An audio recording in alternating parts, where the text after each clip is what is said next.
걸어가신 하나님 아버지 은혜를 감사합니다. 오늘 이 시간을 통하여 주신 말씀을 따라 기도의 자리로 나아갑니다. 성령께서 우리를 인도하옵소서.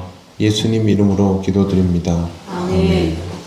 찬송가 369장 하나님께 찬양드립니다. 죄짐 맡은 우리 구주 어찌 좋은 친구인지 걱정 근심 무거운 짐 우리 주께 맡기세. 주께 고함 없는 고로 복을 받지 못하네. 사람들이 어찌하여 아뢰 주를 모를까. 시험 걱정 모든 괴로움 없는 사람 누군가. 부질없이 낙심 말고 기도드려 아뢰세. 이런 진실하신 친구 찾아볼 수 있을까. 우리 약함 아시오니 어찌 아니하릴까. 근심 걱정 무거운 짐 아니 진자 누군가.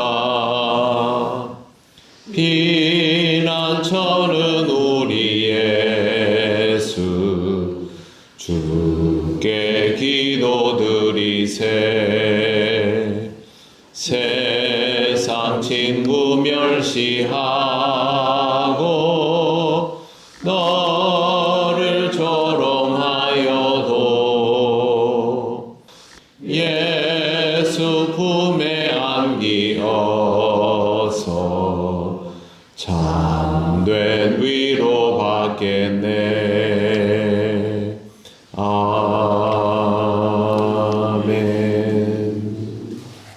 하나님 말씀 요한복음 12장 44절에서 50절입니다.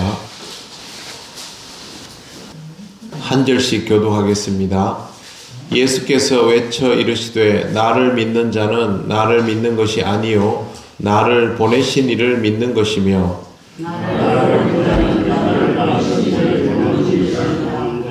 나는 빛으로 세상에 왔나니 물은 나를 믿는 자로 어둠에 거하지 않게 하려 함이로라.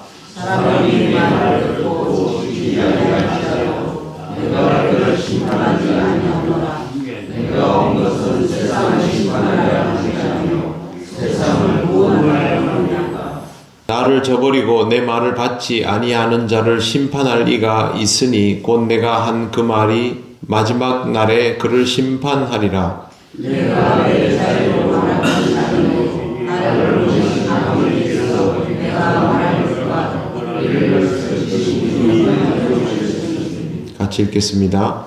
나는 그의 명령이 영생인 줄 아노라. 그러므로 내가 이르는 것은 내 아버지께서 내게 말씀하신 그대로니라 하시니라. 아멘. 네, 지금 이 시대에도 기적이라고 하면 사람들이 열광을 합니다. 간혹 그 유튜브 알고리즘에 기독교 관련 이걸 보다 보면 기도원 영상이 뜰 때가 있습니다. 실시간 뭐 이렇게 뜨고 그러면 그 기도원에서 막 기적을 행한다 그러면 사람들이 막 모여들고 하여튼 좀 뭐 요란한 이런저런 모양들을 봅니다. 그런 곳에 사람이 모이는 이유는 거기 기적과 능력이 있다고 막 광고를 하기 때문이고, 실제로 저런 부류의 사람들이 유명세를 얻어서 어느 지역에는 성시화 운동 그 대집회를 하는데 저런 류의 사람들이 강사로 초청되는 일도 있었습니다. 저는 그걸 해프닝이라고 생각을 하는데 사람들은 지금도 기적이라 그러면 열광합니다. 예수님 시대는 오죽하겠습니까? 굉장히 열광하겠지요.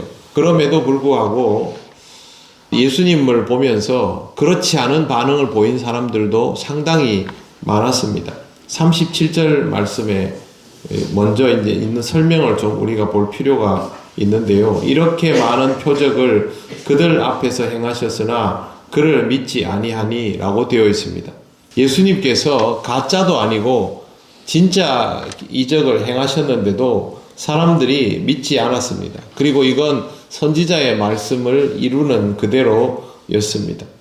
그들의 그 모습이 참 놀랍습니다. 예수님께서 인용한 구절들을 보면요. 주여 우리에게 들은 바를 누가 믿었으며 주의 팔이 누구에게 나타났나이까? 이런 말씀을 인용을 하시는데 말씀이 들려도 듣지 않고 기적을 행해도 받아들이지 않는다는 뜻이죠. 40절 말씀도 그들의 눈을 멀게 하시고 그들의 마음을 완고하게 하셨으니 이는 그들로 하여금 눈으로 보고 마음으로 깨닫고 돌이켜 내게 고침을 받지 못하게 하려 함이니라 라고 되어 있습니다. 눈 멀고 완고하게 하는 요인은 여러 가지가 있습니다. 그리고 심지어 예수님이 행하신 것들을 보면 그렇게 하는데 믿지 않을 수가 없지 않습니까? 그런데 믿는다고 말을 할 수가 없는 풍토 속에 있습니다. 42절을 보시면 그러나 관리 중에도 그를 믿는 자가 많되 바리새인들 때문에 드러나게 말하지 못하니 이는 출교를 당할까 두려워함이라 이렇게 되어 있습니다. 보고 안 믿는 사람, 보니까 믿을 수 있겠는데 지금 이 분위기에서 예수님을 믿는다고 말해버리면 율법적으로 문제가 있는 사람이다 라고 지적당할 수 있어서 말하지 못하는 사람, 이 사람들이 합쳐지면 안 믿는 무리가 돼버리는 겁니다. 실제로 어떤 일이 일어나느냐, 저 일이 일어나도록 하는 이가 평범한 존재일 수 있겠느냐, 하나님이 보내신 분이 아니면 어떻게 그렇게 할 수 있겠느냐, 이게 일반적인 접근인데 이걸 전부 못하는 겁니다. 그러면 예수께서 특별하다라는 걸 알고도 안 믿게 되는 것이죠. 믿지 말아야 한다가 되는 거죠. 실제로는 유대사회에서. 그래서 예수님께서 믿지 말아야가 되어버린 사람들을 향하여 하시는 말씀이 오늘 우리가 읽은 내용입니다. 44절 45절을 제가 천천히 읽겠습니다. 예수께서 외쳐 이르시되 나를 믿는 자는 나를 믿는 것이 아니요 나를 보내신 이를 믿는 것이며 나를 보는 자는 나를 보내신 이를 보는 것이니라. 굉장히 간결합니다. 나를 보는 것이 나 보내신 이를 보는 것, 즉 하나님을 보는 것이고 나 믿는 것이 나 보내시니 하나님을 믿는 것이다 라는 것이죠. 그러니 눈으로 나를 보고 있으면서 나를 보고 있다고 생각하지 말고 나를 믿어야 되는가? 그럼 사람들이 뭐라 하지 않는가? 그런 거 생각하지 말고 하나님을 보고 하나님을 믿는 것입니다. 우리도 왜 신앙생활 하다 보면 하나님께 기준을 맞춰야 된다 이런 얘기 하지 않습니까? 이게 지금 딱 그런 경우라고 할 수 있습니다. 하나님이 아니면 저 일을 할 수 있을까? 하나님이 아니면 저런 말씀을 우리에게 주실 수 있을까? 하나님께서 보내셨으니까 저렇게 신비한 말씀을 우리에게 주실 수 있는 것이지 그렇게 받아들여야 한다는 것이죠. 예수님은 자신을 드러낼 수 있었습니다. 충분히 드러낼 만했습니다. 놀라운 능력을 행하셨을 뿐만 아니라 가르침도 어떤 랍비들과도 비교할 수 없을 만큼 달랐는데요. 그런데도 불구하고 주님은 내가 다르지 않느냐 이렇게 하시지 않고 나를 보면 하나님을 의식하고 나를 믿지 말고 하나님을 믿는다라는 것을 똑바로 인식을 해라. 내가 하나님이 보내신 자이기 때문에 나에게 다가오면 하나님께로 다가오는 것이다. 이런 방식의 말씀을 하신 것이죠. 하나님께 집중하도록 만드신 것입니다. 46절 나는 빛으로 세상에 왔나니 무릇 나를 믿는 자로 어둠에 거하지 않게 하려 함이로라. 빛은 어둠을 밝힙니다. 예수님은 주를 믿는 자를 어둠에 머물지 않도록 하기 위해서 밝혀주는 역할을 합니다. 그러니까 여기에서 빛이라는 말은 우리에게 있어 빛은 되게 특별한 의미이지 않습니까?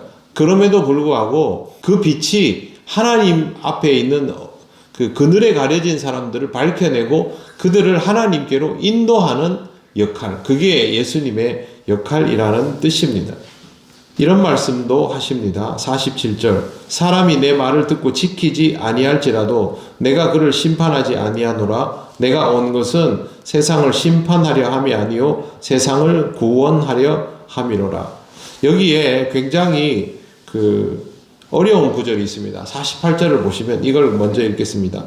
나를 저버리고 내 말을 받지 아니하는 자를 심판할 이가 있으니 곧 내가 한 그 말이 마지막 날에 그를 심판하리라. 이렇게 되어 있습니다. 이걸 보면 예수님과 심판자가 다른 것처럼 보이죠. 우리 개역 한글판 성경을 보면 그렇습니다. 첫째는 예수님은 지금 초림하셨을 때의 예수님과 재림하셨을 때의 예수님을 완전히 구별시켜 놓고 있습니다. 사람이 구별된다는 말이 아니라 지금 이 땅에 와서 내 이 캐릭터가 특성이 구원자라는 뜻입니다. 그러니까 지금은 심판에 대해서는 전혀 생각하지 않고 오직 구원에 관하여서만 생각한다. 그렇기 때문에 47절 말씀에 보면 세상을 구원하기 위해서 왔다. 그 말만 강조를 하시고 48절에 보면 심판할 리가 따로 있다라고 되어 있는데요. 이거는 공동 번역을 읽어보면 심판할 이가 아니라 심판할 것 이렇게 되어 있습니다. 그러니까 표현이 우리말 성경과는 약간 다릅니다. 중요한 건 예수님께서 지금 오셔서 다른 것들을 많이 말씀하셔도 초림에서는 구원만 말씀하신다는 거죠. 오직 초점을 그렇게 맞춥니다. 스스로를 빛이라고 표현하신 것도 스스로를 띄우려고 그렇게 하시는 것이 아니라 그 빛으로 사람들을 하나님께로 인도하기 위해서입니다. 그러니까 예수님은 사람들이 자기를 믿지 않는 것에 대해서 왜 나를 믿지 않지? 라고 반응하시는 것이 아니라 이 사람들을 어떻게 하면 하나님께로 연결시킬까? 그것만 생각하시는 것이죠. 그런 예수께서 우리를 위하여 끝내 십자가를 지시고 죽으심으로 이 땅에 구원자로 오셨다는 이 사건을 이루어내셨다는 것을 우리는 기억하며 신앙생활을 해야 합니다. 사실 주님은 주님 자신을 태워버리신 것이죠. 오늘 또 우리를 위하여 십자가를 지신 주님을 의식하고 주님께 감사하며 귀한 날을 살아가시기를 바랍니다. 아멘. 기도드리겠습니다. 하나님 감사합니다. 우리를 향한 주님의 마음을 우리가 아주 조금이라도 더 헤아릴 수 있기를 원합니다. 우리를 향하신 주님의 뜻을 기억하며 그 뜻에 합당한 삶을 조금씩 더 살아나갈 수 있기를 원합니다. 우리에게 생명의 길을 주신 주님께 감사드리며 예수님 이름으로 기도드립니다. 아멘. 하늘에 계신 우리 아버지, 아버지의 이름을 거룩하게 하시며 아버지의 나라가 오게 하시며 아버지의 뜻이 하늘에서와 같이 땅에서도 이루어지게 하소서. 오늘 우리에게 일용할 양식을 주시고 우리가 우리에게 잘못한 사람을 용서하여 준 것 같이 우리 죄를 용서하여 주시고 우리를 시험에 빠지지 않게 하시고 악에서 구하소서. 나라와 권능과 영광이 영원히 아버지의 것입니다. 아멘.